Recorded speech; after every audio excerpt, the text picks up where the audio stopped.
What's up, y'all? Had a couple of experiences last year that were very unexpected and very profound, relating to my relationship with and my knowing of God. Let's talk about it. Part one, how this whole thing really cracked open. I had seen the book Power versus Force on different social media accounts from some influencers or marketers, smart people who make a lot of money that I respect as thinkers and also as operators and executors. I was like, all right, logged the book in my brain and downloaded it. I was heading to a beach vacation. I was going to Belize. I know I was going to have some time on the beach and I wanted a good read. Figured I would pick something up about copywriting, some skill. And the first line of the book is like, there's one big consciousness in the universe and all of our brains are connected to it, or something like that.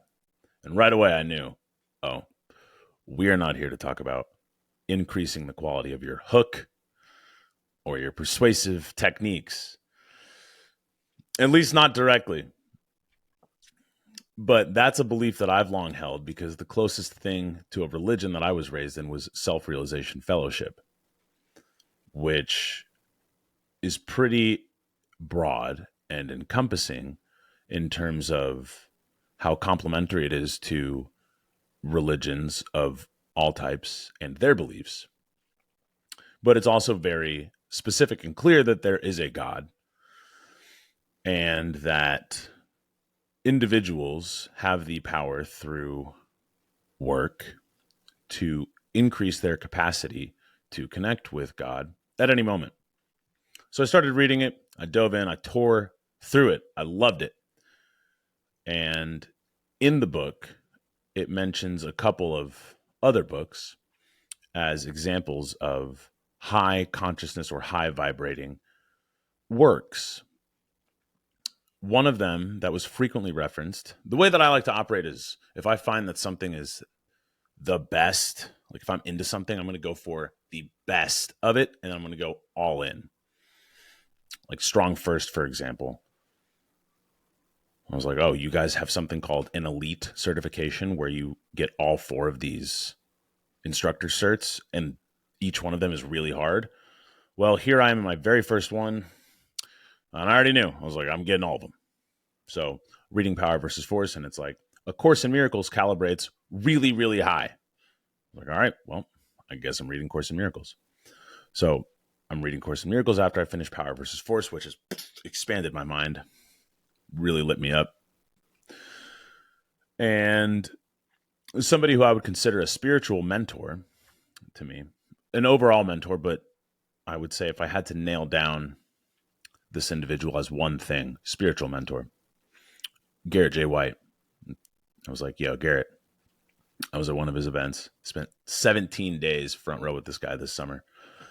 Just, again, trying to soak up as much as I could. I was like, I am learning. I like this.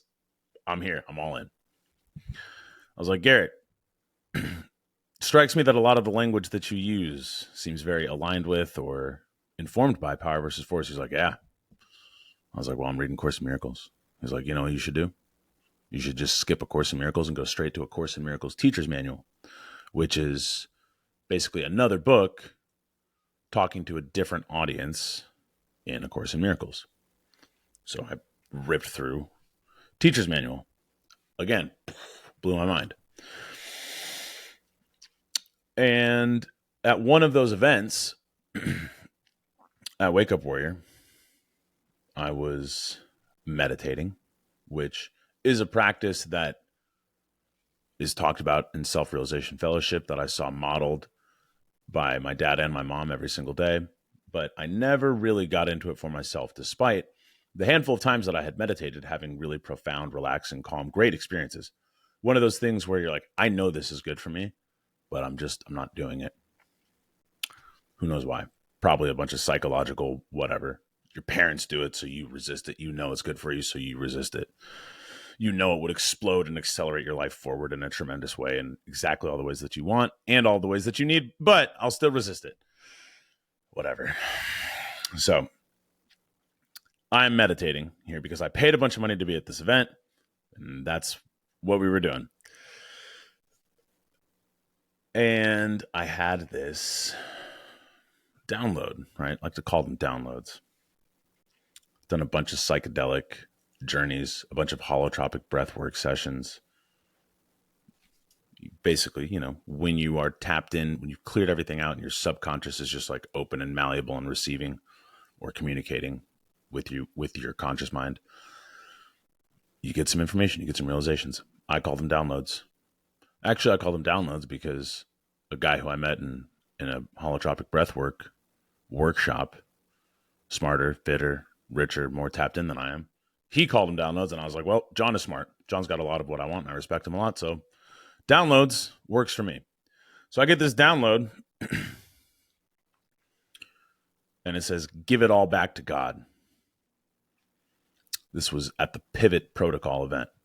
And the whole point of the event was, like, what pivots or pivot do you need to make to accelerate your life forward in a quantum fashion?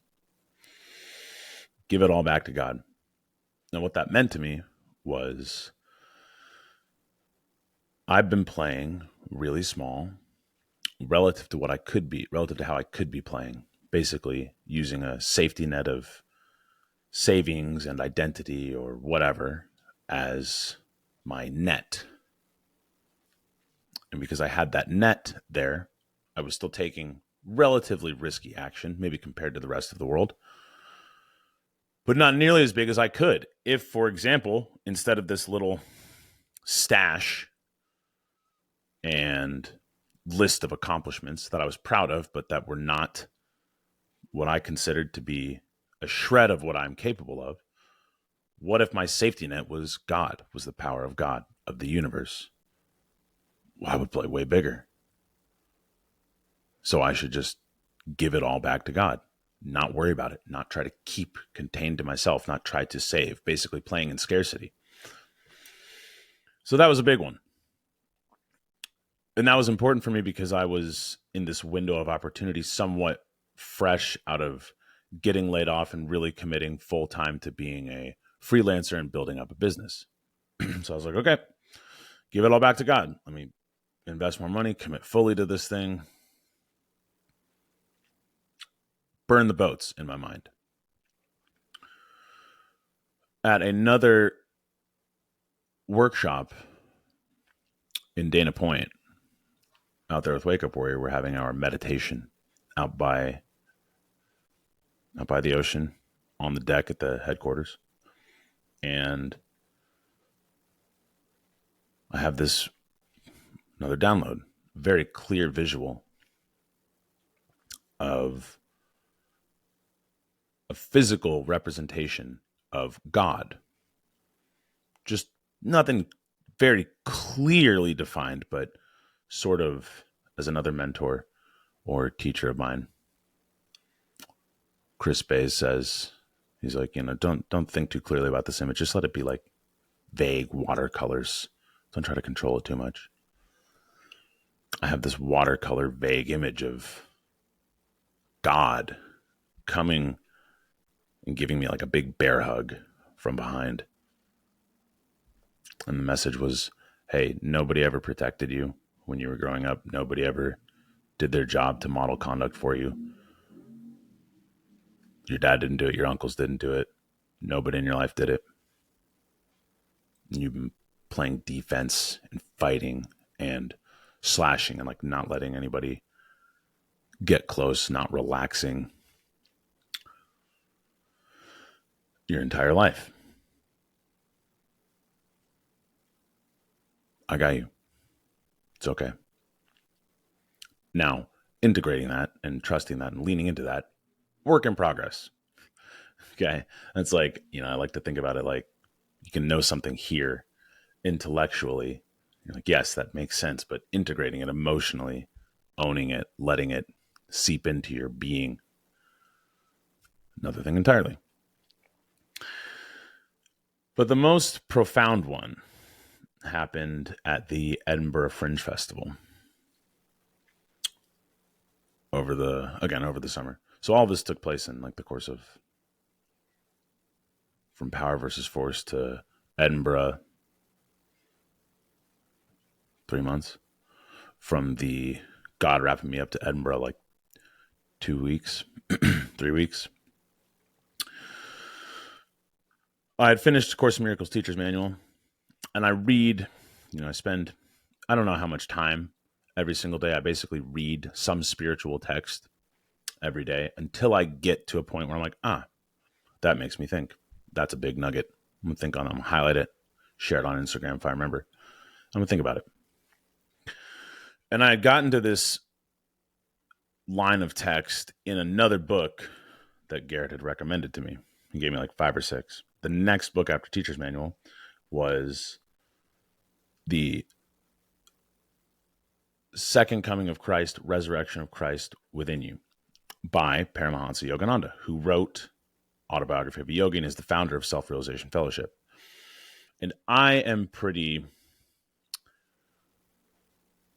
not agnostic, but I just consider, I don't deify, I guess pun intended here, or pun not intended, I don't know, any particular teacher or avatar. If you go by the Power versus Force definition or calibration, Christ, Krishna, Muhammad are all at the same calibration level, like 1,000. These like great teachers or avatars. So I'm reading this book, The Second Coming of Christ, and I hadn't really thought too much about Jesus in particular up until that point. And I'm walking around and I see this mosque. And I was thinking about something. I was thinking about this passage that I had read that really threw a wrench into my peace. It said something along the lines of, if you really want to know God or a person who really is connected to God, an indication of that is that they wish no ill will upon anybody. I was like, dope. That's me. At 99.9%. Very clearly, as soon as I read that passage, I was like, there's one person who I am having continuous, not just homicidal fantasies of, but like the most sadistic torture and homicidal fantasies of. And it feels so good to come up with new ways. And I'm so justified in my anger because it's the person who I caught my wife having an affair with. And I never got any quote unquote justice that I felt was owed to me. I had the emotional control to refrain from reaching out to this guy, from confronting him, from any of this stuff.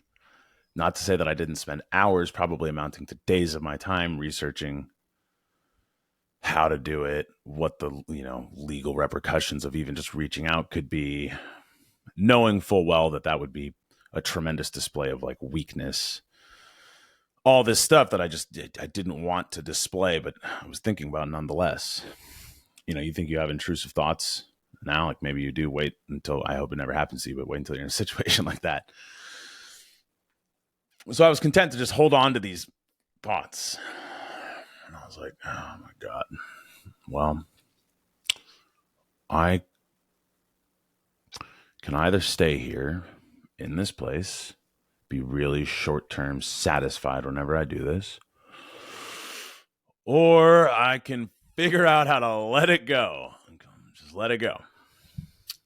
And I was like, what do I really want? What I really want is to keep on progressing in this spiritual journey because it feels great in a way that nothing ever has before. Very exciting.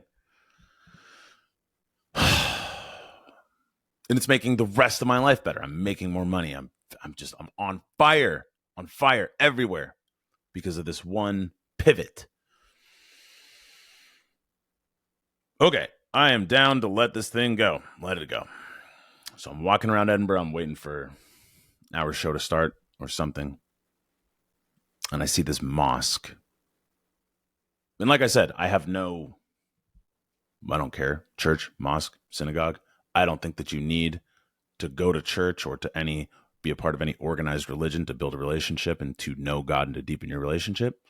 But at the same time, I also believe that any place that has truly pure intentions and community can amplify whatever message or ask or prayer you are putting out when you're asking for help or giving gratitude. And I detected no vibes of BS from this place. So I walked in. There was no service going on. It was just me. I was like, okay, seems like the thing is shoes, socks. Okay, we'll go in. I just closed my eyes. And I sat there.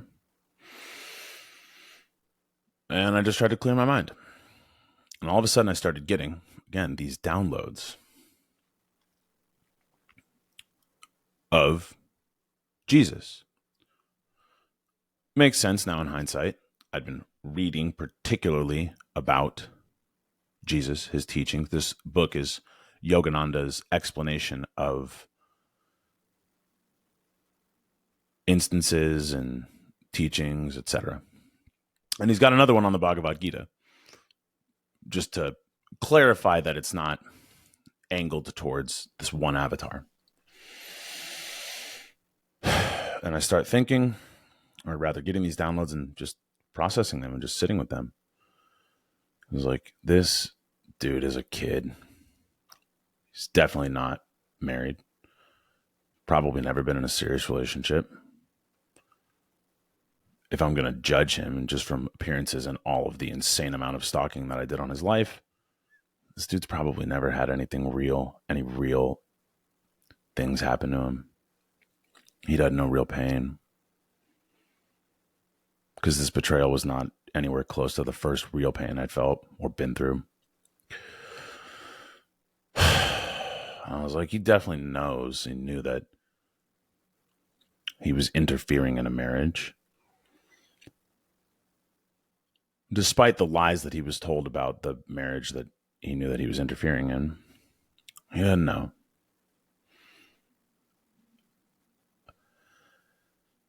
And then I got another message, a continuation of this download that said, like, forgive them, Father, for they know not what they do. Not immediately, the dots connected in my brain that was like,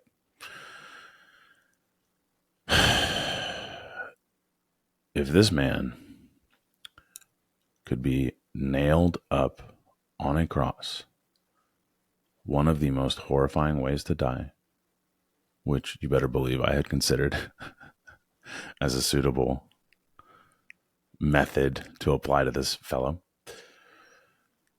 And he can look at the people who were doing this with him, doing this to him, on top of the unbelievable amount of shame and torture that he had been put through on the way up onto that cross, and still look at them and see them as they could be and wish the best for them, not knowing what was in store for him. I can forgive this guy. Forgive him, Michael, for he knows not what he does. Because you can know what you're doing, but you can still have no idea what you're doing. And that, too, is a continual process.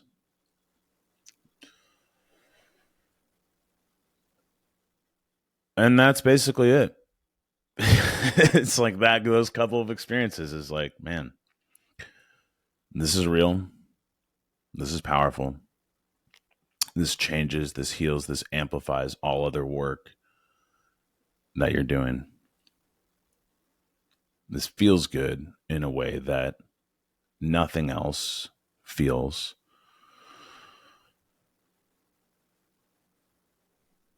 I'm in. So